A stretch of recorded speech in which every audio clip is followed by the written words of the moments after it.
During last year's election campaign, I lost track of the number of people who raised three key issues with me: climate, integrity, treatment of women. And that hasn't changed much. When I was out in Boothby over the weekend conducting mobile offices, I had people raise these three same issues with me. They told me how concerned they were about the future of our planet.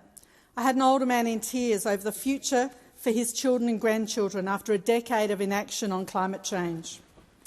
People told me about their concern that Australia's international reputation had been damaged by a drop of 12 points on the international anti-corruption scale over the last decade.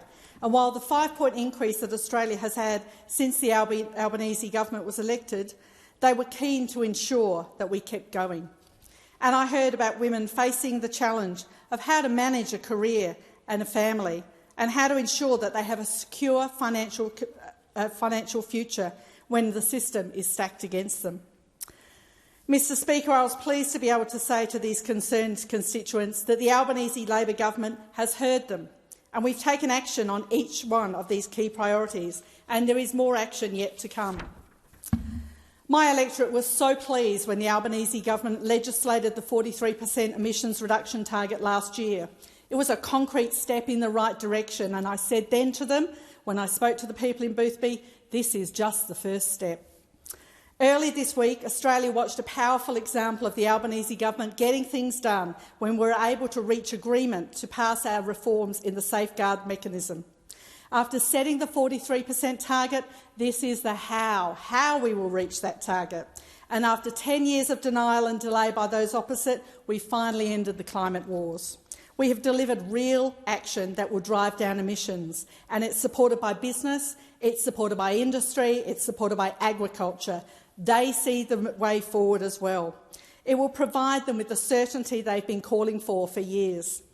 We know that the failure to act is a threat to our health, our national security, our lives, our livelihoods and our communities. And after a decade of denial and delay, Australia finally has a federal government committed to taking rapid action to turn this climate crisis around.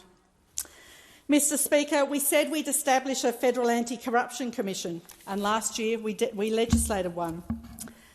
And just this morning, Attorney-General Mark Dreyfus announced the appointment of the first federal anti-corruption commissioner, Justice Paul Brereton. The appointment represents the Labor government's delivery of its commitment to the Australian people, a return to integrity, honesty and accountability in government. By establishing a powerful, transparent and independent National Anti-Corruption Commission in our first term, our government is taking the vital first step and acting quickly to restore the kind of institutional accountability and transparency that Australians rightly expect of their elected representatives. And of course, this is not the end.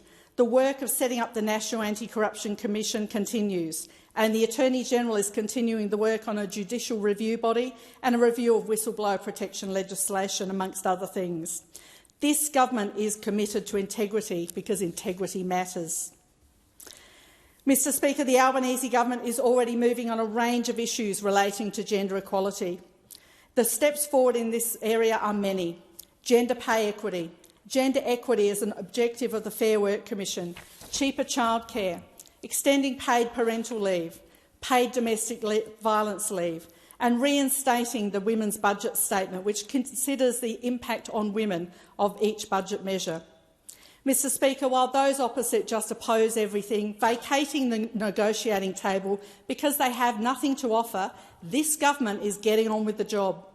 The actions we've taken so far are just the first steps. Important steps, foundations for effective policy and actions that will build and transform our country into a modern powerhouse, a renewable energy superpower, not held back by corruption or gender disadvantage. Mr Speaker, the Albanese Labor government is doing what we were sent here to do. We are delivering real action on climate change, restoring integrity of our parliament and government, and working to make gender inequality history.